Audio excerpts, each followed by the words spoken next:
Hello everyone, myself Vinay Kumaram. I am pursuing PhD in physics. So in this particular YouTube channel, I'll be teaching physics, chemistry and mathematics starting from 8th standard till 12th standard. So if you want to learn physics, chemistry and mathematics, then please do subscribe to my channel.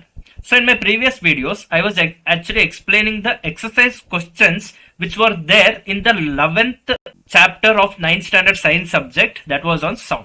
So there I have explained till the 11th question. So in this video, we will see the questions starting from 12 till 17. So there this particular chapter ends. So now we will look on to the next question, that is question 12. So here there is a tall building and this building is 500-meter high. So for example, on the top of this building there is a person who is standing and this person is holding one particular stone in his hands. So now this person is throwing this stone downwards, and here at the bottom of the building there is a pond like this. So now in this pond this stone will be dropped, and this stone, after hitting the water surface, the sound is generated because the pebble or the stone which that particular person is throwing from the top of a building, when he throws that stone, when that stone with a certain amount of force, when it hits that water, obviously there will be certain amount of vibration created, and because of that sound will be heard. So you can also try, when you throw a particular stone into water, you can hear the sound. So similarly here also this particular person will hear that particular sound once this particular stone is hit to that particular water inside the pond. Now you have to calculate time taken to hear the sound. So now you have to calculate, in this particular case, time taken to hear the sound. So how much time is taken to hear this particular sound when the stone hits that particular water in the pond. Now when the stone hits the water, it has traveled this much distance to reach this water surface, and after hitting this water surface the sound waves are generated and it has to reach the top of the building like this. So that means you have to calculate the time taken by the stone to reach the water, and then you have to calculate the time taken by the sound waves from the pond to the top of the building. So you have to add both of those times, and then you will get the total time taken by that particular person to hear the sound after he drops the stone from his hands. So now the data which they have given in this question is, the height of this building is equal to 500 meter, and here they have given acceleration due to gravity should be taken as 10 meter per second square. So if S subscript S I am writing like this, means this is speed of sound wave. So that is 340 meter per second. So this is the data which they have given. Now using this you have to calculate the time taken to hear the sound. First we will calculate time t1. Here time t1 is the time taken by stone. So here time t1 is the time taken by stone to reach water surface. So whatever time that particular stone is taking to reach water surface, so that time I am taking as t1. So now t2 be the time taken by sound wave to reach the top of the building. So t2 is the time taken by the sound wave.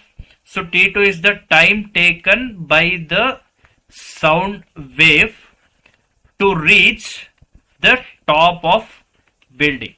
So based on this we will try to calculate t1 and t2, and then we'll add t1 and t2 so that we'll get total time in order to hear that particular sound wave by that person who is standing on the top of the building. So now in order to calculate time t1, you should use equations of motion, which I have discussed in my previous videos. So here we'll try to apply the second equation of motion. So second equation of motion is S is the distance. So this is the distance is equal to ut plus half at square. So here what is A? A is acceleration due to gravity, that is equal to plus g. Here because stone is traveling along the gravitational force towards the earth's surface, so that's why I'm taking acceleration due to gravity as plus g. So now distance is nothing but 500 meter, because here the total distance what this stone is traveling is 500 meter, because the height of the building is 500 meter. So in the place of distance I can write 500 is equal to meter. Anyway the length is in SI units itself, so that's why I'm directly substituting 500 in the place of S. U is the initial speed, and initial speed in this case is 0 because it is just dropped from the hands of a particular person on the top of building. So U is 0 and T will be there. So this entire term becomes 0 plus half GT square. Now you can substitute G as well. So 500 is equal to half. So this entire term has become 0. So only half GT square will be remaining. In the place of G I can write 10 meter per second square into T square. So now we have got 500. So and also remember here, whatever time I am taking, that is the time taken by the stone to reach the surface of the water. So in the place of T I have to take T1, in the place of T I have to take T1, here also in the place of T I have to take T1. So now we have the equation 500 is equal to 1 by 2 into 10 into T1 square. So T1 here only you can keep, this 1 by 2 when you bring to LHS it will become into 2, and 10 when you bring to LHS it will go to the denominator. So that means 500 divided by 10 into 2. So this is equal to T1 square. So here 0 0 gets cancelled with each other. 2 into 50 is 100 is equal to T1 square. So T1 is equal to square root of 100, and only plus will be there. So time cannot be negative in this particular case. So that's why I'm only considering the plus symbol. Always remember, when you take square root on both sides, you should take plus or minus, because here this particular T1 square is a quadratic equation and it will have two solutions. But here in this case I am only taking the positive value of T1 because time cannot be negative. So plus square root of 100. So when you take square root of 100 it is equal to 10 seconds. So T1 is equal to 10 seconds. Now you have to calculate what is T2. So in order to calculate T2, you should consider the speed of sound.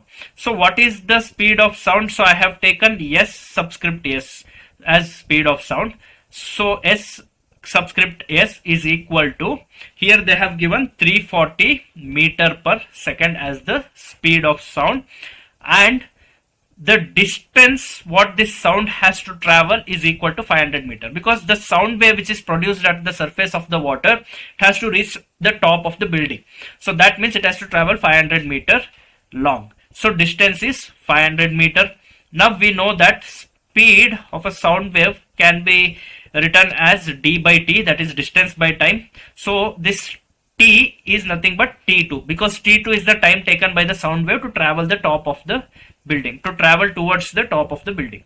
So speed of sound is there, distance is there, you can calculate t2. So t2 you can bring to LHS, and this particular speed of sound you can bring to RHS. So this will go to denominator, this will go to numerator. So t2 is equal to d divided by S. So here distance is 500 meter and speed of sound is 340 meter per second. So everything is in SI units, so directly I am substituting the values. So here 0 0 gets cancelled with each other. So when you calculate 50 divided by 34, you will get 1.47 seconds as the time T2. So now total time, so this is total time taken to hear sound. So total time taken to hear sound on top of building. So on top of building, how much time it takes to listen this particular sound. So in order to calculate this, you can add T1 and T2. So T1 is 10 seconds and T2 is 1.47 second. So 10 plus 1.47 is equal to 11.47 second. So this 11.47 second is the total time taken to hear the sound after releasing the stone from the top of the building. Coming to the 13th question, here they have given speed of a particular sound wave. So speed of a particular sound wave, or else I'll take speed as small v. So speed of a particular sound wave is equal to 339 meter per second, and they have also given the wavelength of this particular sound wave, that is equal to 1.5 centimeter.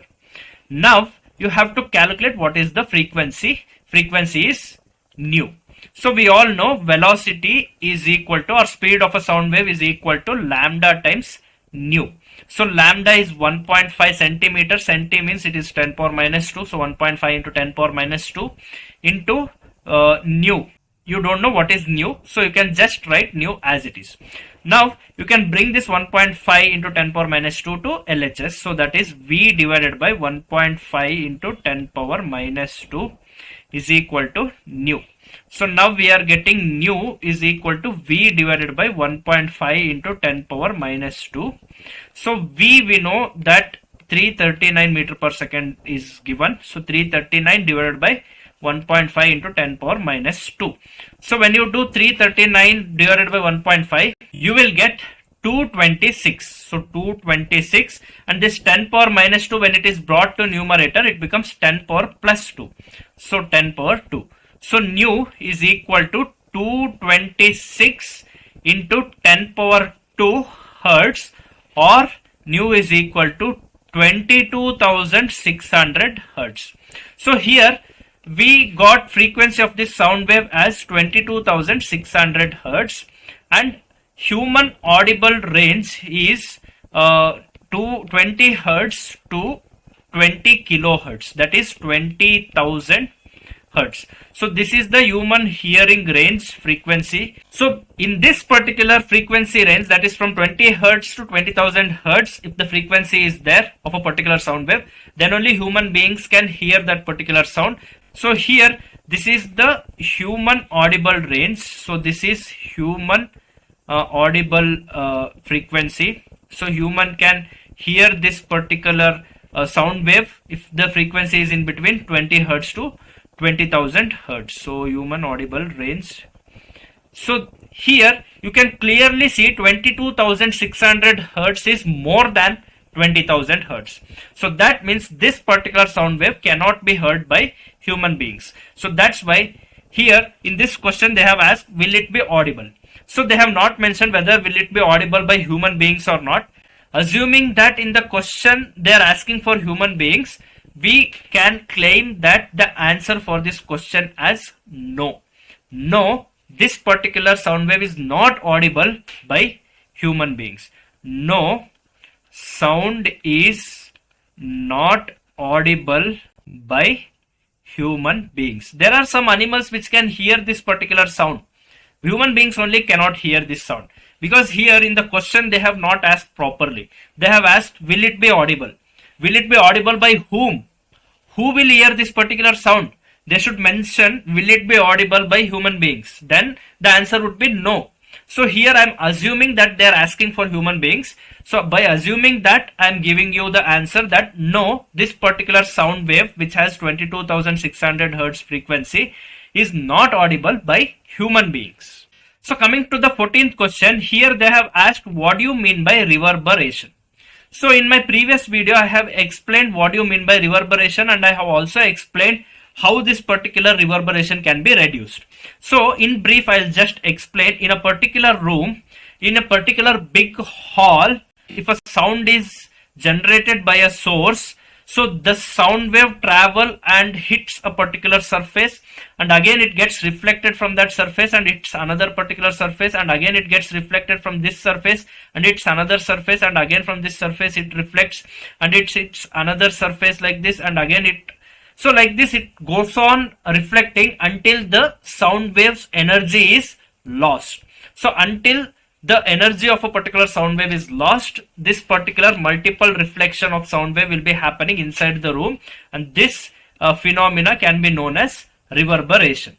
And to reduce this reverberation, you have to put absorbing materials inside that particular hall, or you should use some absorbing foams or absorbing materials inside the hall which can absorb sound waves. So the absorbing materials which can absorb sound waves, these absorbing materials can be installed on the walls of this hall and also on the ceiling of this hall. So then this particular absorbing materials will absorb that sound instead of reflecting the sound. So at that time this particular reverberation effect can be reduced. So this you can write in your own words, and you can refer my previous video as well. Coming to the 15th question, what do you mean by loudness of a sound? So always remember, loudness of a sound depends on the energy of that particular sound wave. So always remember, loudness of sound is nothing but how large the energy. So how large energy of sound wave is there. So if that particular sound wave has more energy, then the sound will be more louder, and also this particular loudness of sound depends on amplitude. So whenever amplitude is more, also high amplitude. So high amplitude of sound wave give you more loudness. More sound energy is there. When the particular sound wave has more energy, then the amplitude of that particular sound wave will be high. Because of the high amplitude, more loudness is heard. So always loudness depends on the high amplitude of that particular sound wave, and that high amplitude is obtained by energy of that particular sound wave. So this also you can write in your own words for this 15th question. Coming to the 16th question, here they have asked how ultrasounds are used in cleaning. So a particular object which has some dust particles settled inside this. So let's say there is an object in this particular shape and dust particles are accumulated on this particular object like this. So now if ultrasound is supplied to this particular object, then because of the high frequency of this ultrasound, there is more vibrations happening. Because always remember, frequency depends on number of vibrations in 1 second. So always remember, frequency depend on number of vibrations per second. So in 1 second, how much vibration is happening, that will give the frequency of that particular sound wave. So when frequency is higher, then number of vibrations will be higher in 1 second. So that means here when you are using ultrasound, in ultrasound frequency is high, and because frequency is high, number of vibration per second is also very much higher.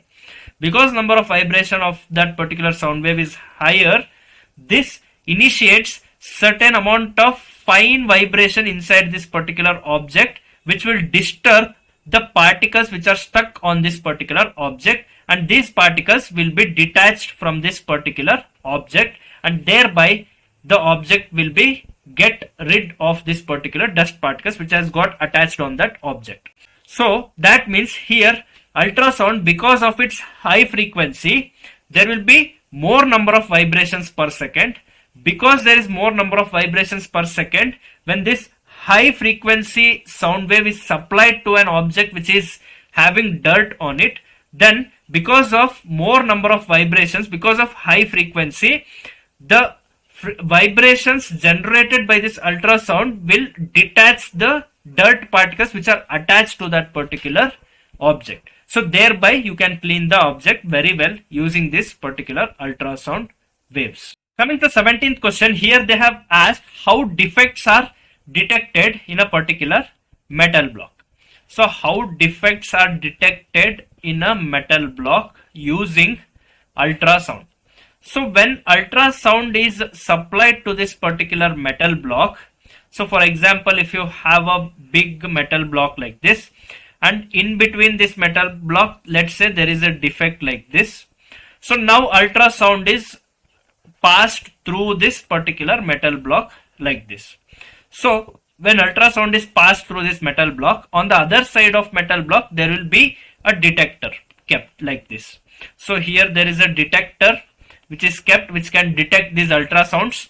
So wherever there is no defect, ultrasounds will directly travel through the metal block and it reaches the detector. but wherever the ultrasound hits this particular defects, they just bounce back like this. So these sound waves do not travel through the metal block whenever they come across with this particular defect. So whichever sound waves which doesn't face this particular defects inside the metal block, they just pass through the metal block and reach the detector. So this they have detected from one direction. Even ultrasounds are sent through from the top of this metal block, and one more detector will be kept here. So here also they will exactly locate at what particular position this particular defect is there. So that means in all three dimensions the ultrasound is sent. So first they will send, so for example if this is the metal block, first they will send from this side and they will identify somewhere here the defect is there, but we don't know at what exact position is there. So again they will send ultrasound from this direction and they will detect from this side. If they cannot detect, then at that particular position they will mark, and again the ultrasound is sent from this side and exact location can be detected inside metal block by sending ultrasound in all three dimensions. So in whichever position ultrasound is not detected, so in that particular position a defect can be expected. So this is how ultrasound can be used in detecting the defects inside metal block. So there comes to an end for this particular sound chapter. So by now I have covered all the physics and chemistry chapters which are there in this particular 9th standard science subject.